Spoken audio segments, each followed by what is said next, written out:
Bonsoir. Bienvenue à toutes et à tous. Nous allons commencer et je vais laisser l'honneur d'ouvrir cette séance à M. Jean-Marc Triscone, vice-recteur de l'Université de Genève en charge des questions de durabilité. Merci beaucoup Stéphanie.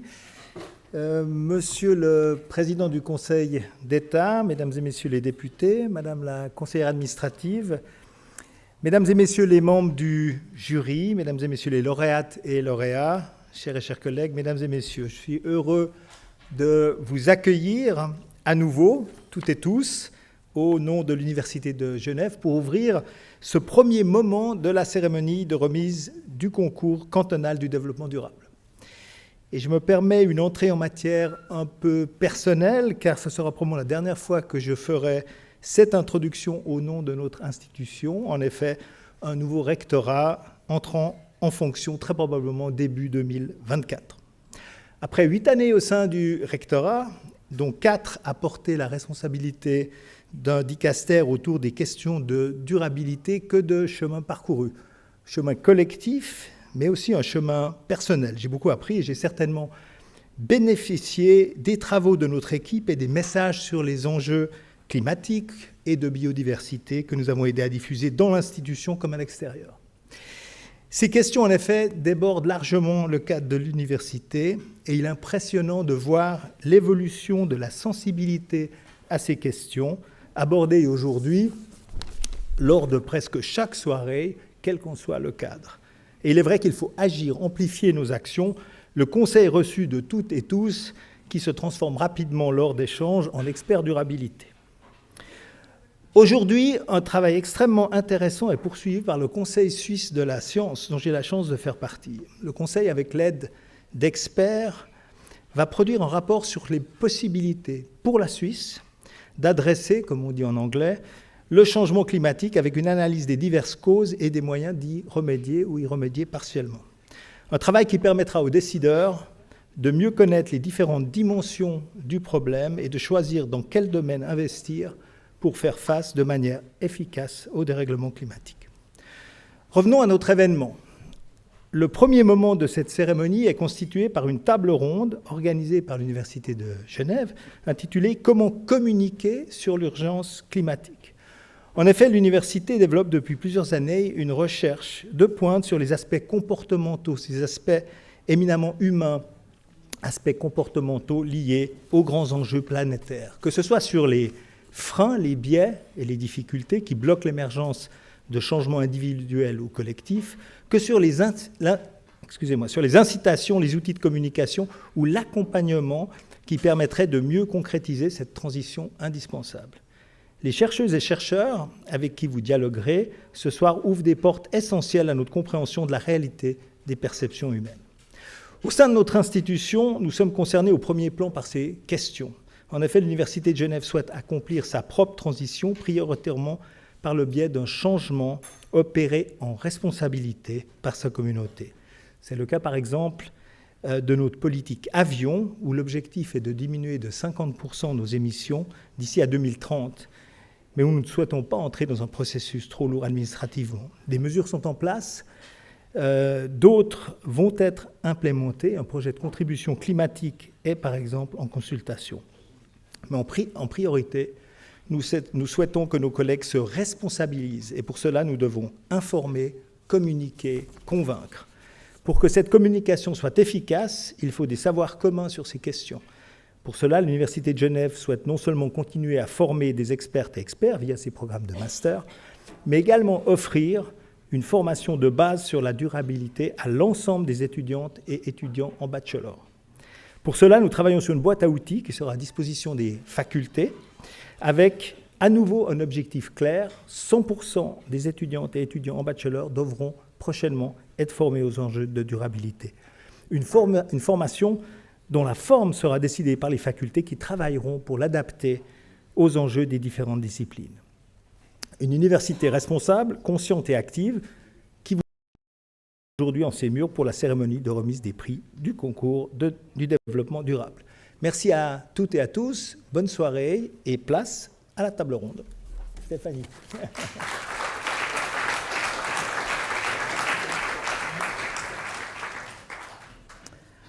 Bonsoir à toutes et à tous. Je m'appelle Stéphanie Reuss, responsable des projets durabilité à l'Université de Genève, et j'ai le plaisir de vous présenter ce soir cette table ronde qui aura un format un peu particulier. Nous sommes tous et toutes, et je pense particulièrement ce soir, très concernés par cette question de l'urgence climatique et de comment on communique. Jean-Marc Triscone disait « communiquer, informer, sensibiliser ». Cette question de communiquer, elle est difficile. On sait qu'il ne faut pas moraliser, on sait qu'il ne faut pas culpabiliser, il faut amener un message positif, enthousiasmant, pour faire face à des enjeux qui sont quand même très anxiogènes et angoissants. Et comment faire changer les comportements? Comment amener les gens à modifier leurs habitudes et à changer les comportements pour des comportements plus vertueux pour le climat? Nous nous sommes donc intéressés à ce qui se fait autour de nous en termes de communication. Pour nous donner quelques éléments de réponse sur cette vaste question, on a avec nous deux spécialistes que je vais vous présenter à l'instant. Mais avant de commencer, j'ai juste quelques informations pratiques à vous transmettre. Ce soir, on va faire le contraire de ce qu'on fait d'habitude. Je vais vous demander d'avoir votre téléphone à la main et de l'utiliser. Vous pouvez déjà le sortir. Vous allez avoir besoin d'Internet, donc il faudra être connecté au réseau. Donc pensez quand même à le mettre sur silencieux, qu'on n'ait pas des sonneries intempestives toute la soirée. Préparez votre téléphone. Donc nous allons vous présenter des petits clips sur l'urgence climatique qui ont en commun de vouloir sensibiliser ou faire évoluer des comportements.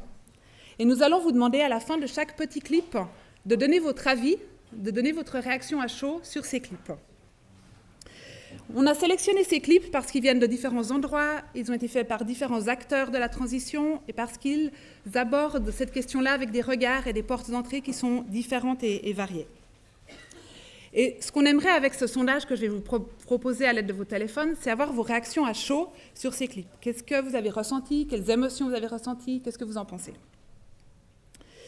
Votre participation à ce sondage est précieuse parce que nos experts et expertes vont rebondir sur vos réactions et pouvoir aussi les comparer avec leurs recherches académiques. Je vais vous introduire tout d'abord Lisa Moussaoui. Peut-être tu veux déjà venir prendre place. Lisa Moussaoui a réalisé son doctorat en psychologie à l'Université de Genève sur les comportements prosociaux. Prosociaux, c'est par exemple pourquoi on fait un don du sang, pourquoi on a des comportements pro-environnementaux. Après sa soutenance de thèse, elle a participé à des projets de recherche en Australie et en Belgique. Et depuis son retour, elle occupe un poste de maître assistante et chargée de cours à l'Université de Genève. Elle enseigne notamment les techniques de changement de comportement grâce à une approche psychologique et elle fait l'évaluation des interventions qui visent à amener un changement de comportement.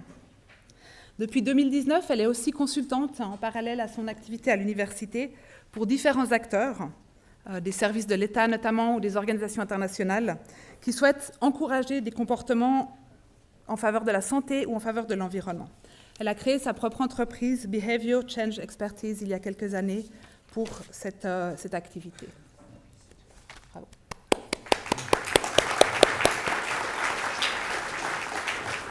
Et notre deuxième expert, Tommaso Venturini, il est spécialiste des discours et des débats dans les réseaux sociaux et les médias numériques. Il analyse leur construction et les traces qu'ils laissent. Ses recherches se positionnent au croisement des études des médias, de l'étude des sciences et technologies et des sciences sociales numériques. Il mène des recherches notamment sur l'économie de l'attention, sur la cartographie des controverses et les subcultures de l'Internet. Actuellement, il est professeur associé au Media Lab à l'Université de Genève et il est chargé de recherche au Centre Internet et Société du CNRS et également chercheur associé au Media Lab de Sciences Po à Paris. Et il est fondateur à l'Université de Genève du Public Data Lab.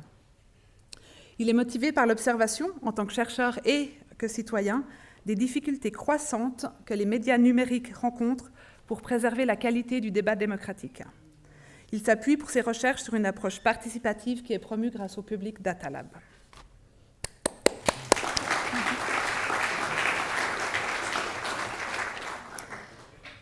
Merci à vous deux d'être là. Je vais passer tout de suite aux petites informations pratiques. Donc c'est le moment d'utiliser votre téléphone. Vous pouvez scanner ou aller sur kahoot.it.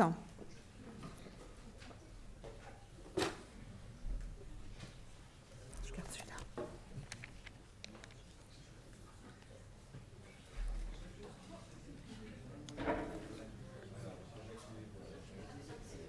Qui est désactivé?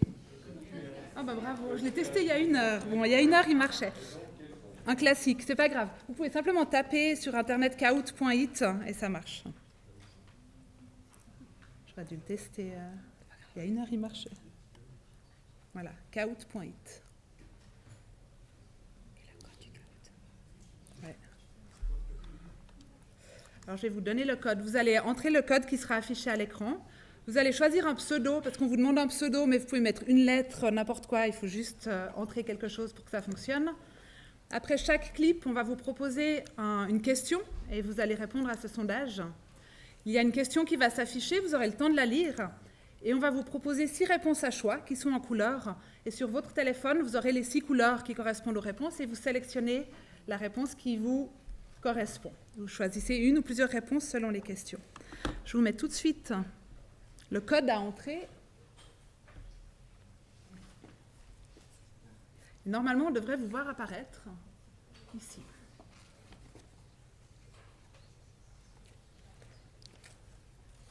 Yes. Trop bien. Alors, le QR code ne marchait pas, mais le sondage marche. Super, je vous laisse continuer à vous installer.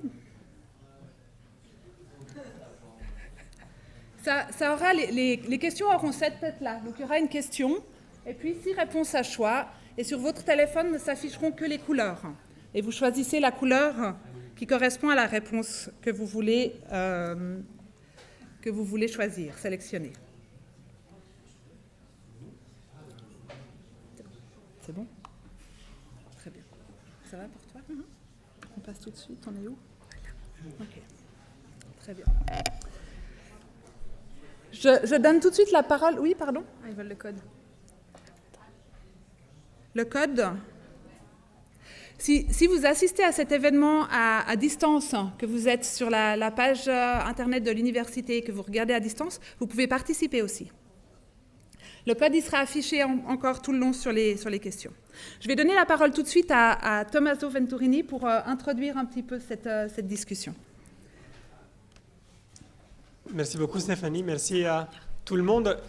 Je le laisse comme ça. C'est difficile, j'avoue, j'ai une petite difficulté personnelle à introduire cette belle séance, parce que mes 2 appartenances disciplinaires, en quelque sorte, auxquelles Stéphanie faisait référence, me poussent en 2 directions différentes. D'un côté, je viens des études des sciences et des technologies, des STS, comme on les appelle, et dans les STS, on sait que les comportements sont très difficiles à changer, et pas pour des raisons psychologiques, mais pour des raisons infrastructurelles. Donc, nous vivons dans une société, tous, dans laquelle nous sommes constamment confrontés à des infrastructures qui permettent certaines actions, ou qui encouragent certaines actions, et qui rendent d'autres plus difficiles. Par exemple, la manière dans laquelle nos villes sont structurées font qu'il est plus facile de se déplacer en transport en commun ou à vélo ou plutôt en voiture. Donc, ce n'est pas seulement une question de psychologie ou seulement une question de communication. Si vous voulez, on peut être tout à fait convaincu que le bon comportement est, par exemple, de se déplacer en transport en commun, mais si les transports en commun ne sont pas disponibles, eh bien, on va devoir prendre notre choix. Et donc, beaucoup de fois, on oublie que ces infrastructures socio-techniques, donc qui sont à la fois sociales et techniques, jouent un rôle très important. Et que du coup, on a beau à faire plein de campagnes de communication, des super campagnes de communication, mais si on ne change pas les infrastructures matérielles dans lesquelles nous vivons, eh bien, nos comportements ne vont pas tellement changer. Et c'est ce qu'on observe souvent sur les questions d'environnement et de climat. Donc, on est très fort pour faire des campagnes de communication sur l'environnement et sur le climat, beaucoup moins fort en tant que société pour changer les bases matérielles qui nous permettraient vraiment de changer nos comportements. Mais de l'autre côté, je viens aussi des études des médias et de la communication, et donc je sais que les messages dont on parle sont importants. C'est important que dans le débat public, on parle d'environnement et de climat. En quelque sorte, c'est peut-être pas très important comment on en parle, mais il est important que le sujet soit là et qu'il y reste. Parce que les cycles de l'attention des médias contemporains, notamment des médias numériques, mais des médias en général d'aujourd'hui, sont très rapides.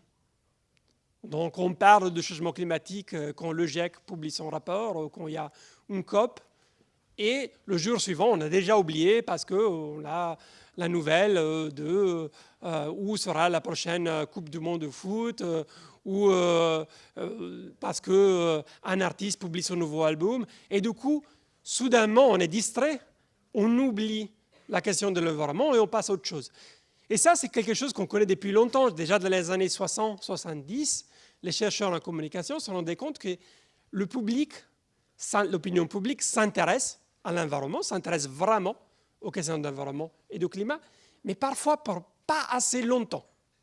Et donc, c'est important que les choses restent dans le débat public et qu'on continue à parler de tout ça. Et donc, des initiatives comme celle de ce soir, et plus en général du prix développement durable, sont très importantes aussi parce qu'elles nous rappellent l'importance de ces thèmes et leur remet ces thèmes à l'agenda. Et ils font aussi que l'opinion publique, nous, en tant que société, on continue à parler d'environnement et de climat. Et cela est très important. Merci beaucoup. Je propose qu'on regarde tout de suite le premier clip pour ensuite réagir à cette première capsule. La liberté, c'est un voyage vers le bonheur. Un pas de plus qui nous pousse à aller plus loin. Cette liberté, nous l'avons cherchée pendant des années. We've spent years looking for an alternative mode of transport for short distances. Et nous l'avons enfin trouvée. Nous sommes fiers de vous présenter les pieds. Une technologie unique, inspirée du passé, pensée pour le futur. Бидэд автомашин, автобус, скутер гэх мэтээс илүү үр дүнтэй тээврийн хэлбэрийг хайж байсан. Feet have 26 bones. The first metatarsal bone is the strongest. Produit localement, à base de matériaux 100% naturels. Disponible 24 heures sur 24. There are absolutely no limits. I can use them whenever I like. Feet are so intuitive. Honestly, I feel like I've known the product since I was born. 2 modes de verrouillage. Rechargeables partout. Feet have been tested in different situations, even in the most extreme conditions. Découvrez les pieds. Disponibles dès maintenant, en bas de vos chevilles.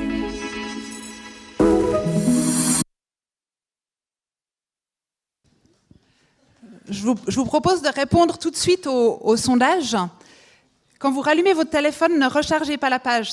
Il va se remettre automatiquement sur le sondage.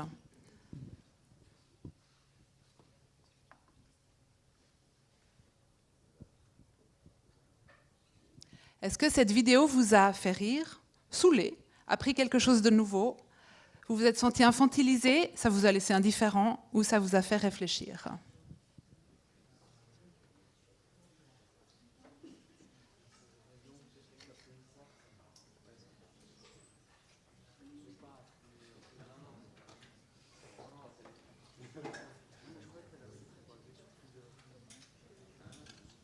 Non, ici, il n'y en a qu'une.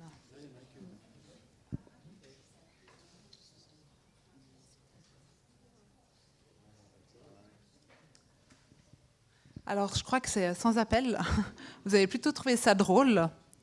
Je vais laisser peut-être la parole à Lisa Moussaoui pour réagir sur cette vidéo, sur vos réactions, et puis nous parler un peu de son point de vue. Vous m'entendez? Merci. Donc effectivement, on voit clairement que la réaction majoritaire, ça vous a fait rire, et bon, c'est la stratégie clairement sélectionnée dans cette vidéo. Donc on sait que l'humour, ça peut aider à faire passer le message de différentes manières.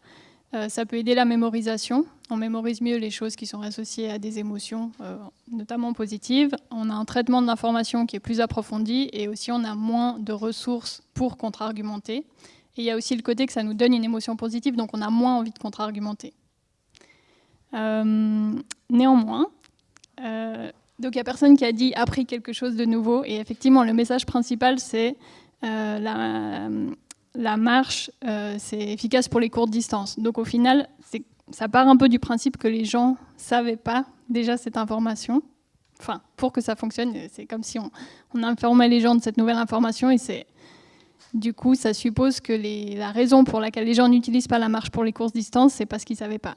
Et en fait, comme l'a dit Tommaso dans son introduction, le contexte d'infrastructure, ça influence est-ce qu'on marche ou pas. Et même si on nous dit que la marche, c'est utile pour les courtes distances, peut-être qu'on a plein d'autres raisons qui vont faire qu'on ne va pas marcher sur une courte distance, soit parce que l'infrastructure n'est pas là, parce qu'on a des choses lourdes à transporter, on ne se sent pas en sécurité sur le trajet, etc.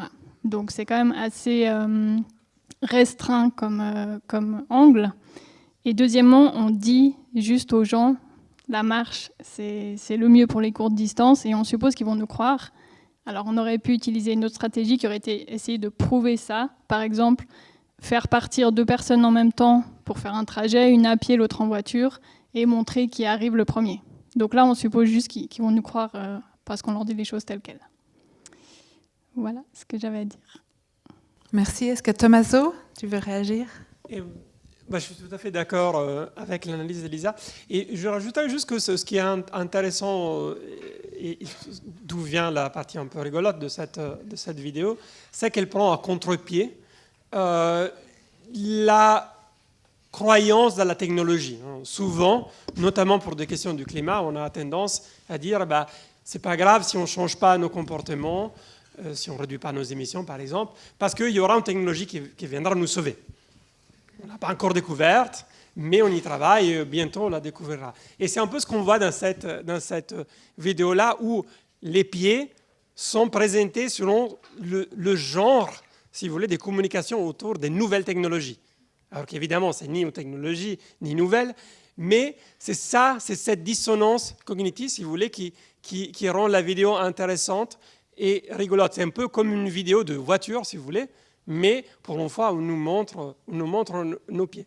Donc je trouve que là, c'est intéressant, ça nous fait aussi, peut-être ce n'est pas assez explicite, mais ça nous fait aussi peut-être réfléchir sur le fait qu'on n'a pas nécessairement besoin d'attendre une nouvelle technologie qui vienne nous sauver, comme on le fait malheureusement trop souvent. Il y a plein de solutions qui existent déjà, il faut juste qu'on commence à les implémenter, à les utiliser. Merci beaucoup. On va passer à le deuxième petit clip. Vous verrez qu'il y a un style très très différent.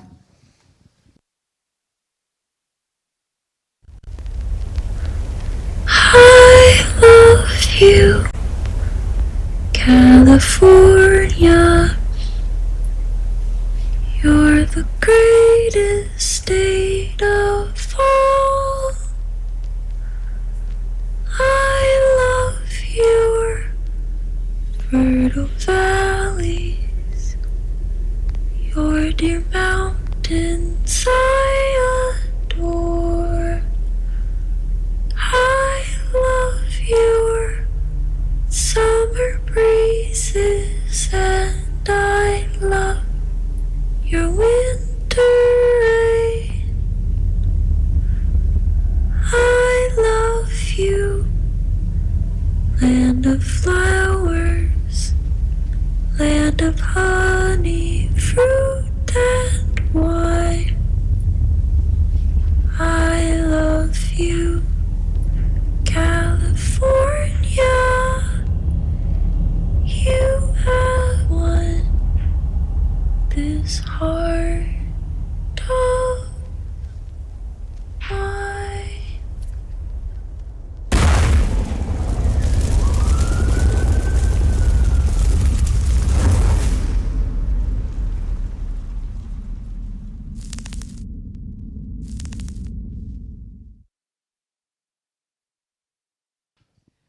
Une autre ambiance. Je vous laisse répondre à la question. Qu'avez-vous ressenti en visionnant ce clip? J'ai ressenti de la tristesse, je suis en colère, je me sens angoissée et impuissante. Je trouve la musique très émouvante. Je trouve que c'est un peu du disaster porn où je n'ai rien ressenti.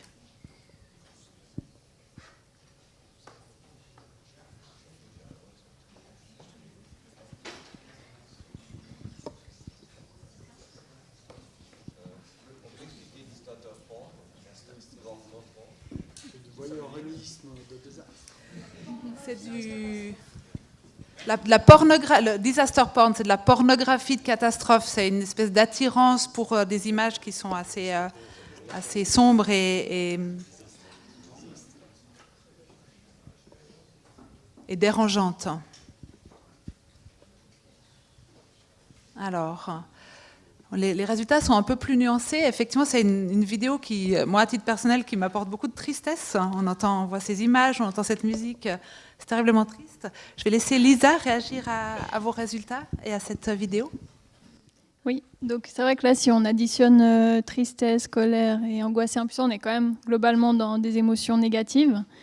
Et donc c'est une stratégie d'utiliser des images catastrophiques, de faire peur, etc. Mais le problème avec ce type de stratégie, c'est que si les gens ils n'ont pas l'impression de pouvoir régler le problème, eh ben, ça peut amener plutôt à détourner l'attention du message, parce que c'est tellement négatif comme émotion et on se sent impuissant face à ça qu'on va plutôt juste plus y penser plutôt qu'agir.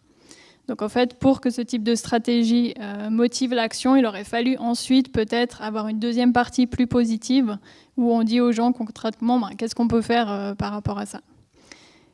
Et le problème en plus dans cette vidéo, c'est qu'il n'y a même pas de comportement très précis que les gens peuvent faire pour lutter contre les incendies. Donc c'est une vidéo qui est, selon moi, peut-être pas très efficace. Tommaso ? Oui, je suis d'accord avec Lisa. C'est une vidéo que j'aime pas spécialement. C'est un style de vidéo sur le changement climatique, notamment sur l'environnement, qu'on voit souvent, qu'on qualifie dans les études de communication comme de disaster porn, la pornographie du désastre, où on a tendance à montrer des images très impactantes, mais aussi très esthétisées, très belles. Finalement, c'est des belles images. C'est des images qui sont très tristes, si vous voulez, mais en même temps, ce sont clairement des images prises par des bonnes photographes, bien exposées, avec une bonne illumination, etc. On pourrait les mettre en cadre, les exposer dans un musée, si vous voulez. Et donc, en quelque sorte, notre œil est capturé par ces images-là, donc il y a un côté positif parce que ça va capter notre attention, mais de l'autre côté, nous déplace sur un niveau dans lequel on n'est plus dans l'esthétique de l'image, qui est, comme le disait Lisa, de la réflexion, ce qu'on pourrait faire ou pas faire, ou de la discussion, ce qu'on a fait ou pas fait. En plus, le deuxième problème que moi je remarque dans cette vidéo-là, c'est qu'il n'y a pas d'humain. Comme si les problèmes des incendies et de la crise climatique et environnementale étaient exclusivement un problème d'écosystème ou exclusivement un problème d'environnement, comme si les hommes n'habitaient pas, ne vivaient pas dans les écosystèmes, dans les environnements, et n'étaient pas affectés par les conséquences, par exemple, des incendies et d'autres événements climatiques extrêmes. On va en école au début, mais c'est à peu près tout, et même cette école est un peu vidée.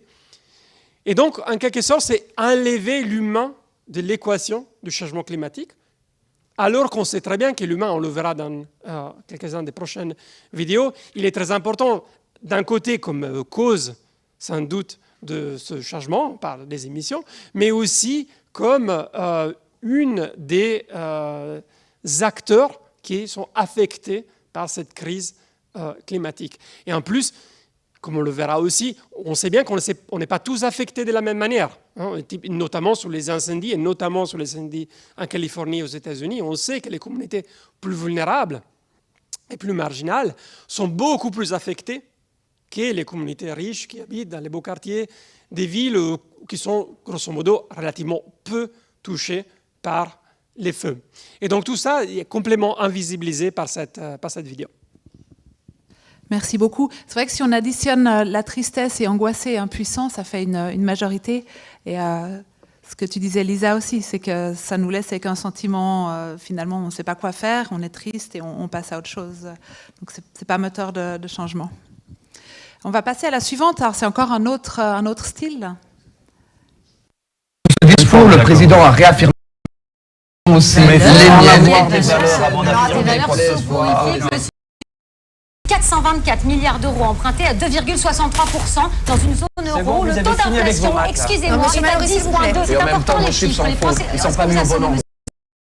On va c'est dans la courtoisie, dans le respect. 300 pages de vide intersidéral payées par le contribuable français. Franchement, je pense que ma grand-mère aurait mieux fait. Bah écoutez, montez un cabinet de consulting avec votre grand-mère. Très bonne idée, merci. C'est inacceptable. Monsieur Tisson, on va essayer de rester calme autour de ce plateau et de parler de manière... Non, monsieur Tisson, vous n'êtes pas calme. Ici, on parle de l'intérêt des Français. C'est quand même très important. S'il vous plaît, monsieur Goudera. Vous êtes de quel parti, madame?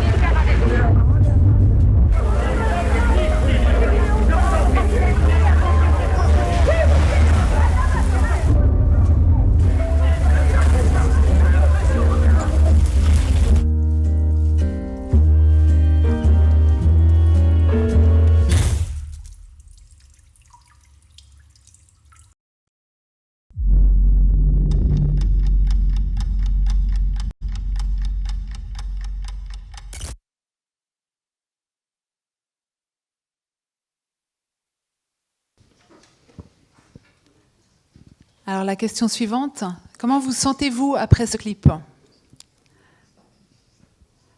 En colère, impuissante, triste, déçue face à l'inaction politique, amusée ou motivée à m'engager?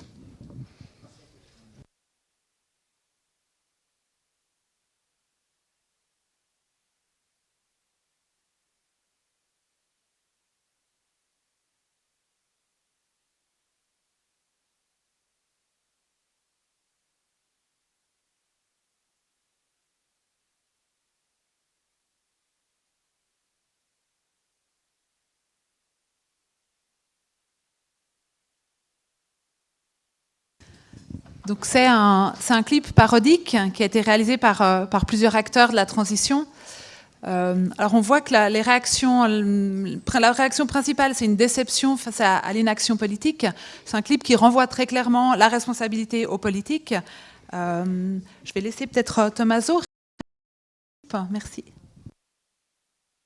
Oui, ça c'est aussi une vidéo que j'aime moyennement.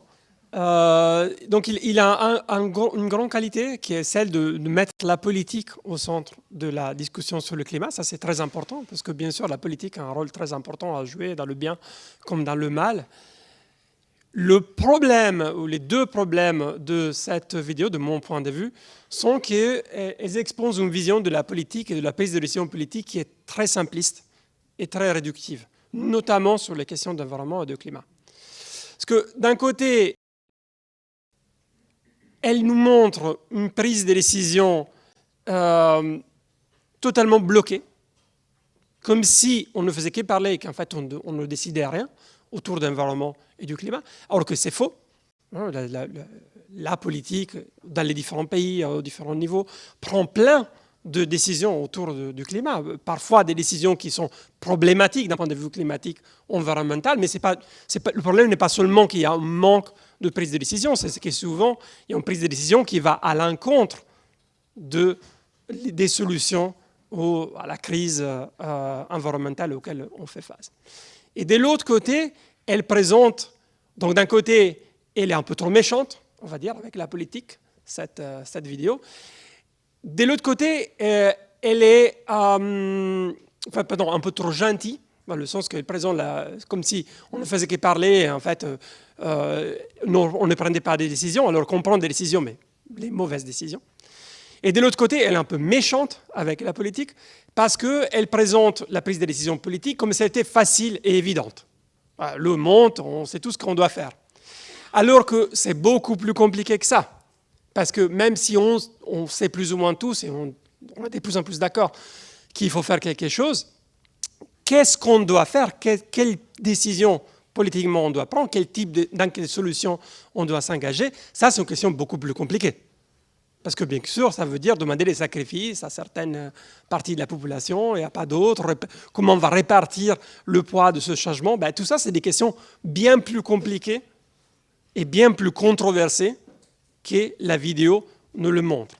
Donc d'un côté, c'est bien de remettre l'accent sur la politique, mais de l'autre côté, il faudrait le faire aussi un peu autrement pour montrer aussi, par ailleurs, que la décision politique ne se passe pas seulement, en fait, très peu ou pas du tout sur les plateaux télévisés, mais elle se passe dans d'autres lieux où d'autres acteurs, et je pense par exemple le lobby industriel, jouent un rôle très important, et tout ça, en quelque sorte, disparaît un petit peu de ces vidéos qui nous présentent le péché original de la politique comme l'incapacité de se mettre d'accord. Alors qu'en fait, c'est beaucoup plus compliqué que ça. Merci. On voit que sur la centaine de réponses, il y a 15 personnes que ça a motivé à s'engager. Alors peut-être Lisa, tu veux commenter sur cette question-là? Alors moi je voulais plutôt commenter le sentiment d'impuissance, mais du coup il y a assez peu de gens qui l'ont sélectionné. En fait moi je trouve qu'en tant qu'individu, quand on voit ça, on se dit bon bah, ok c'est aux politiques de faire et moi je fais rien. Et du coup je trouve ça un peu dommage parce qu'on dit il y a des solutions, mais elles sont juste pas dans mon camp. Donc à moins qu'on soit un public de politique, on se sent du coup pas concerné. Et je trouve qu'ils auraient pu compléter en disant aux citoyens comment agir via la politique, par exemple en mentionnant les pétitions, le fait d'aller voter, etc., qui sont aussi des actions très importantes. Voilà. Merci.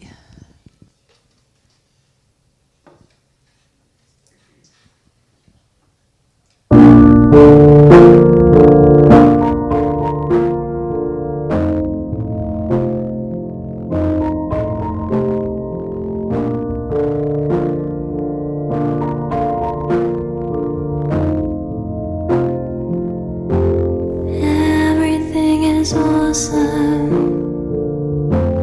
Everything is cool when you're part of a team. Everything is awesome when you're living on a dream.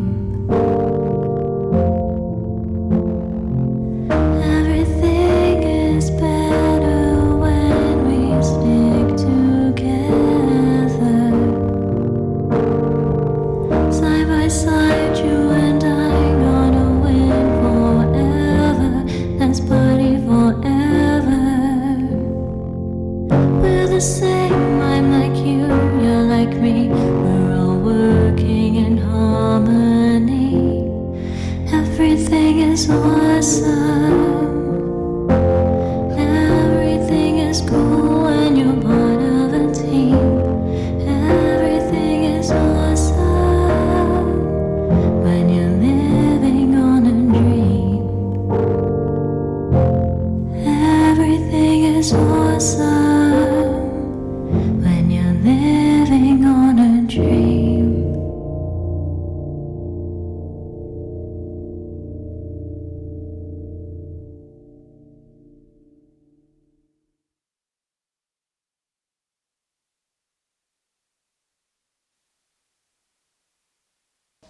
Donc je vous propose de répondre à la question. Quelle est votre première réaction en voyant ce clip? La première.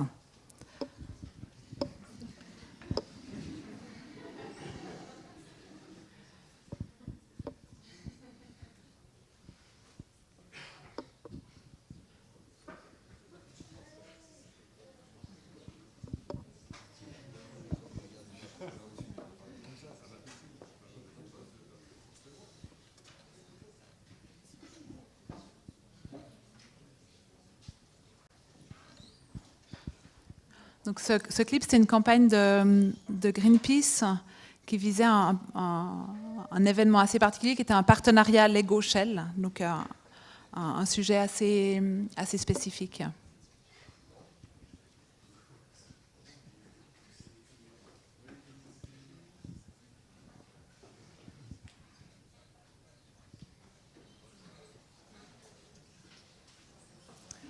Donc là, on a des réponses très très nuancées. Je pense que c'est à peu près équilibré. Donc il y en a qui trouvent que c'est incroyable ce qu'on peut faire avec des Lego. Voilà, il y en a qui trouvent qu'ils sont trop choux, ces petits renards et ces petits ours Lego. Voilà, il y en a qui sont surpris par les émotions des Lego. Et puis il y a 10% qui va écrire à Lego en disant « Je vais écrire à Lego pour leur dire d'arrêter leur partenariat avec Shell ». Je vais donner la parole à Lisa pour commenter ce résultat un peu mitigé. Oui, alors je pense que la stratégie, c'était plutôt la tristesse, même si c'est moyennement ressorti dans vos réponses avec la petite larme et la musique qui est quand même assez triste. Et la tristesse, ou les affects négatifs, tout comme les positifs, on a vu au début, ça peut aussi motiver l'action parce qu'on a envie de se sortir de cet état un peu désagréable. Et en plus, là, il nous donne une solution qui est écrivez à Lego. Donc il y a un call to action assez précis que les gens peuvent suivre pour se sortir de cette émotion négative dans laquelle ils ont été mis via le clip. Après, ça aurait pu être encore plus efficace s'ils avaient mis à disposition, par exemple, à la fin de la vidéo, une lettre pré-rédigée que les gens peuvent juste, ça existe, hein, différentes associations le font, c'est pré-rédigé, on sait à qui ça part et il faut juste la signer. Ça demande moins d'efforts, parce que le problème, c'est que si ça demande beaucoup d'efforts, comme là, il faut se renseigner à qui écrire, qu'est-ce qu'on va écrire, etc. Même si on avait l'intention à la sortie du clip de le faire, peut-être qu'on va se laisser dépasser par d'autres tâches et au final, on ne va pas le faire. Autre chose que je voulais dire, c'est que le fait de la tristesse, il est assez court terme. Donc, en fait, si call to action et les gens ne réagissent pas juste après la vidéo, c'est possible qu'après, ils ne le font pas parce que la tristesse, elle part et du coup, on n'a plus tellement de raisons d'agir. Et dernier point, c'est le côté ours polaire, un peu banquise, etc. Donc, c'est fréquemment utilisé dans la communication sur le changement climatique. En l'occurrence, là, c'est pertinent parce qu'il y avait ce partenariat, Shell avait des projets de forage en Arctique, donc ça joue, mais globalement, dans les autres campagnes où ils présentent le changement climatique comme un problème qui affecte que les ours polaires, ça contribue à démotiver parce qu'on se dit c'est lointain, en quoi notre action ici, elle a un impact sur ce qui se passe à des millions de kilomètres. Voilà. Merci. Donc là, la différence, c'est peut-être que ça nous rend triste, mais qu'à la fin, on sait quoi faire et on a un moyen et une piste, en tout cas, pour se mettre en mouvement.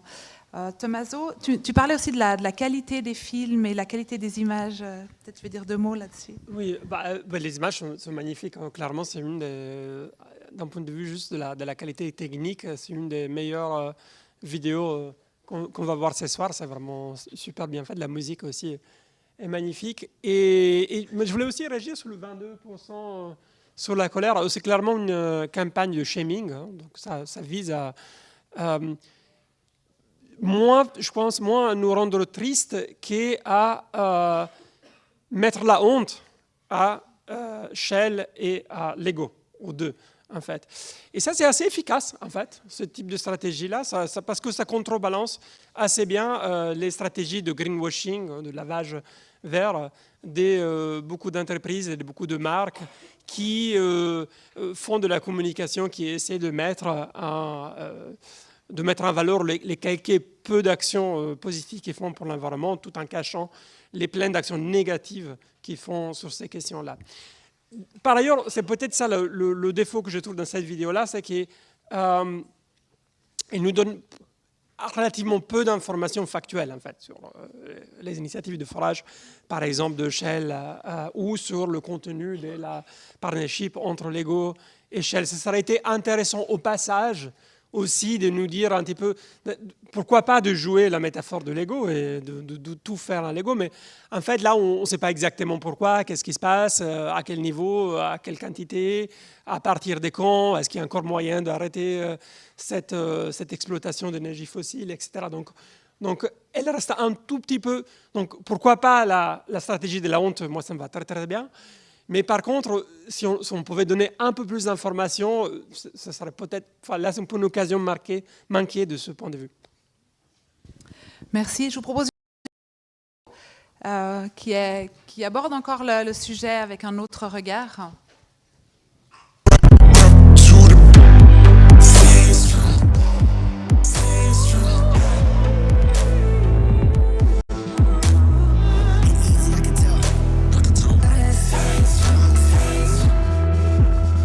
Les plus gros pollueurs rivalisent de fausses promesses qui menacent les droits humains et l'environnement. Ceux qui polluent le moins sont ceux qui paient le prix le plus fort. Vous trouvez ça juste? Les enjeux sont immenses et la non-protection des terres agricoles pourrait être source de multiples dérives aux conséquences irrémédiables. Le monde est loin d'être sur la bonne trajectoire pour atteindre les objectifs fixés lors de l'accord de Paris en 2015.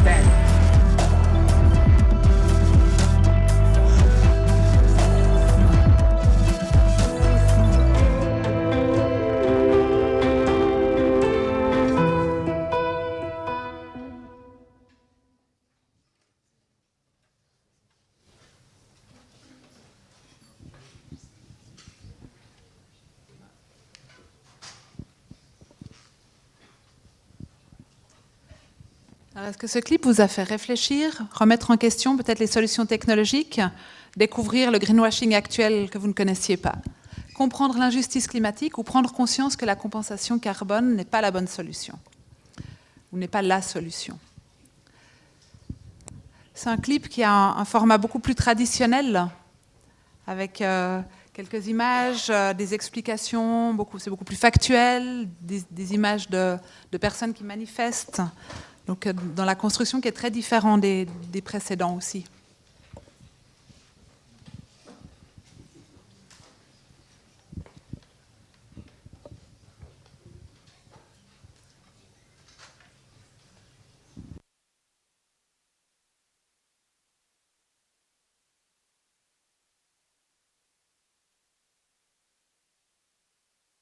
Alors, vos réponses sont aussi assez nuancées ici.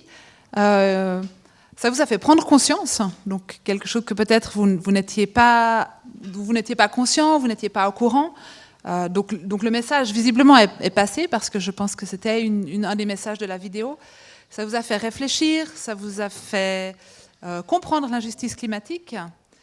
Donc le message est visiblement passé. Est-ce que ça met en mouvement derrière? Est-ce que ça permet de changer des comportements ou de changer des habitudes? Je vais donner la parole à Tommaso pour réagir. Merci. Moi, c'est une vidéo que j'aime assez bien. D'ailleurs, c'est moi qui ai proposé de l'ajouter à la liste. Elle a le défaut de parler de beaucoup de choses en peu de temps, de manière parfois un peu confus. Il y a vraiment beaucoup de choses. Il y a l'histoire de la justice climatique, l'histoire de la compensation carbone, la question du greenwashing, qui sont des questions différentes, en fait, qu'il faudrait regarder séparées.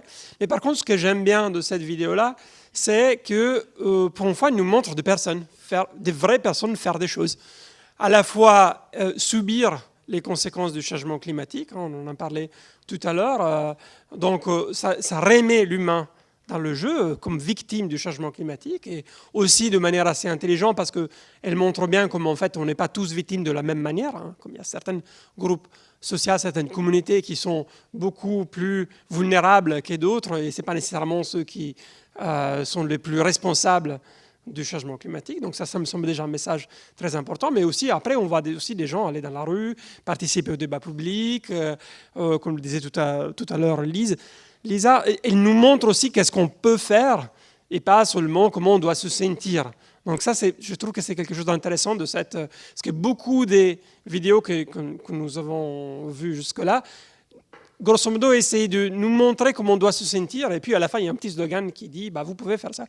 Mais en fait, on ne voit pas les gens faire des choses. Alors qu'ici, on les voit prendre la rue, on les voit prendre la parole dans l'espace public, et ça me semble un très bon message. Merci. Pas seulement comment on doit se sentir, mais qu'est-ce qu'on peut faire? Lisa, tu veux compléter? Oui, il y avait 2 points sur cette vidéo. Donc, il y a celle de justement cette injustice climatique qui fait qu'en fait les gens qui payent le prix ne sont pas ceux qui polluent. Donc c'est une caractéristique du phénomène. Et le problème en termes de motivation au changement, c'est que si les gens qui subissent sont loin de nous, de nouveau c'est un peu la même chose qu'avertir les ours polaires, c'est des gens qui sont dans des pays en Afrique, en Asie, etc.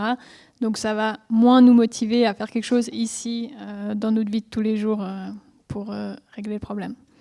Il y a ce point-là, et l'autre aspect, c'était sur le côté greenwashing. D'un point de vue psychologique, il y a encore assez peu d'études vraiment robustes sur comment le processus se passe, mais on suppose que la communication verte, donc par exemple mettre des logos, etc., verts sur certains produits qui ne le seraient pas tant que ça pourrait du coup nous pousser à acheter parce que ça déculpabilise. Et ça pourrait même avoir l'effet rebond, du coup qu'on va acheter encore plus parce qu'il y avait ces logos, alors qu'on l'aurait peut-être moins fait s'il n'y avait pas. Voilà. Merci beaucoup. On a vu 5 clips différents. Un premier qui était assez drôle sur les pieds, fait par Bruxelles. Une vidéo très triste avec des images catastrophiques en Californie.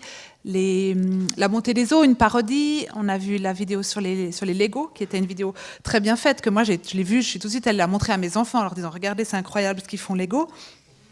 Et puis cette dernière vidéo qui, comme disaient Lisa et Tommaso, qui est beaucoup plus ancrée dans le réel, même si finalement elle est moins esthétique et esthétisante que les autres.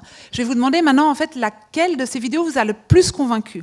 Donc là, vous allez devoir bouger votre écran pour mettre une petite épingle sur la vidéo qui vous a, selon vous, qui est la plus convaincante.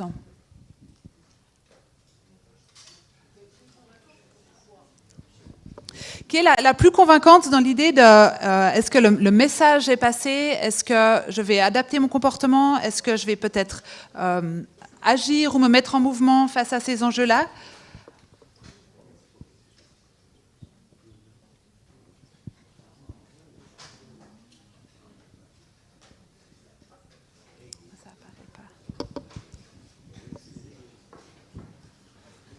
Ces 5 vidéos transmettaient un message.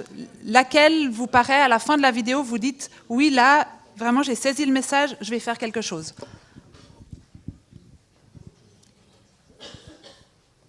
Donc pas la mieux réalisée ou la plus jolie, vraiment la plus convaincante en termes de modification et de changement de comportement.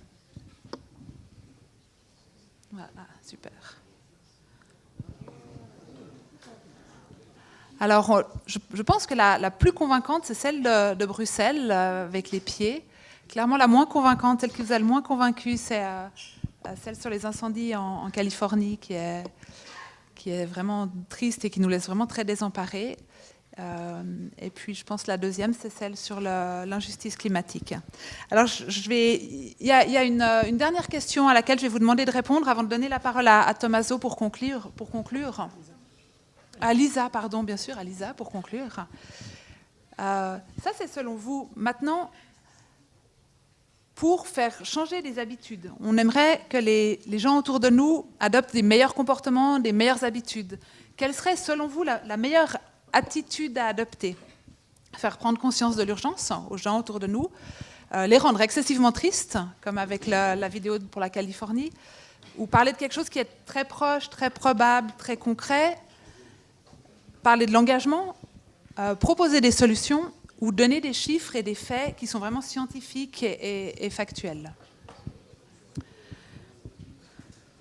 Selon vous, quelle serait la meilleure approche pour engager les gens autour de nous dans des comportements un peu plus pro-environnementaux?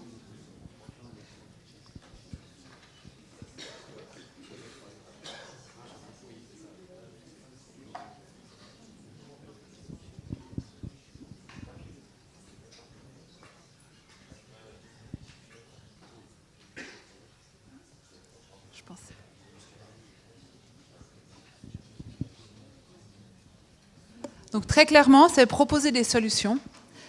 Et c'est une parfaite transition pour laisser la parole à Lisa, qui, je pense, va nous parler de cette solution. On a vu beaucoup de clips qui ont été critiqués sous l'angle de est-ce qu'ils sont efficaces ou pas. On a vu en quoi ils ne sont pas efficaces. Lisa va nous parler aussi de qu'est-ce qu'on peut faire pour rendre cette communication efficace. Oui. Donc en fait, cette question, c'était un petit peu une question piège.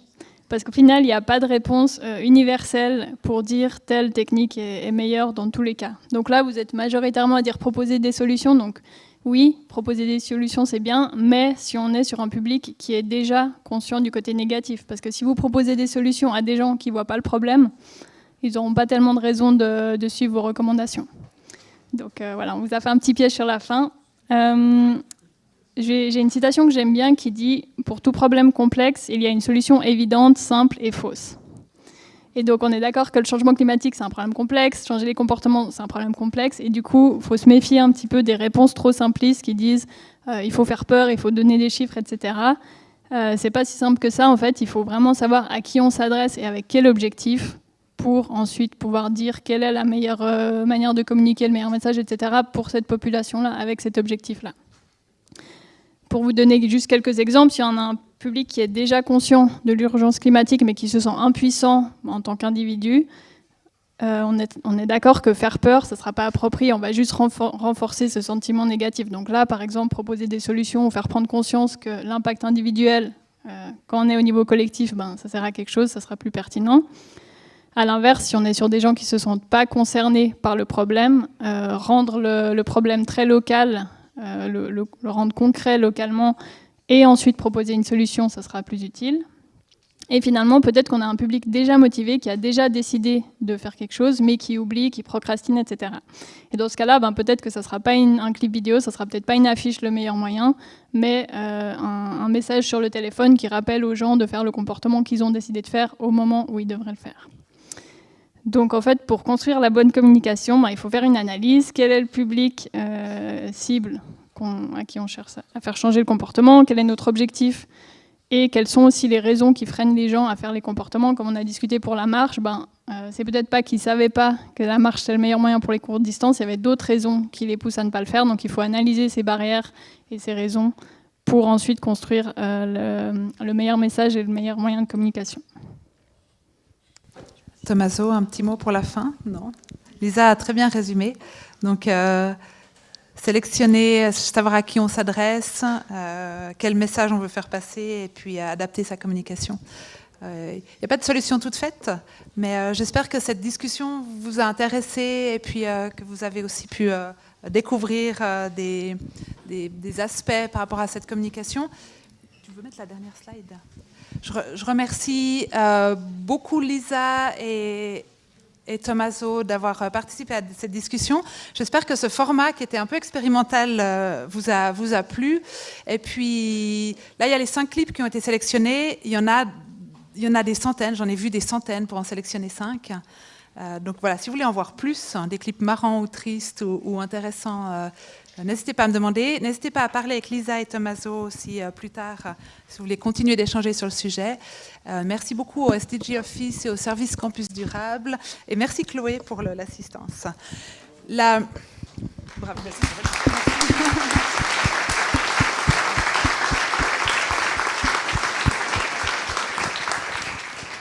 La cérémonie se poursuit avec la remise des prix et la cérémonie maintenant du canton pour le prix cantonal du développement durable. Je vous encourage à rester pour cette deuxième partie et puis on se retrouve autour d'un verre à l'issue de cette cérémonie. Merci beaucoup.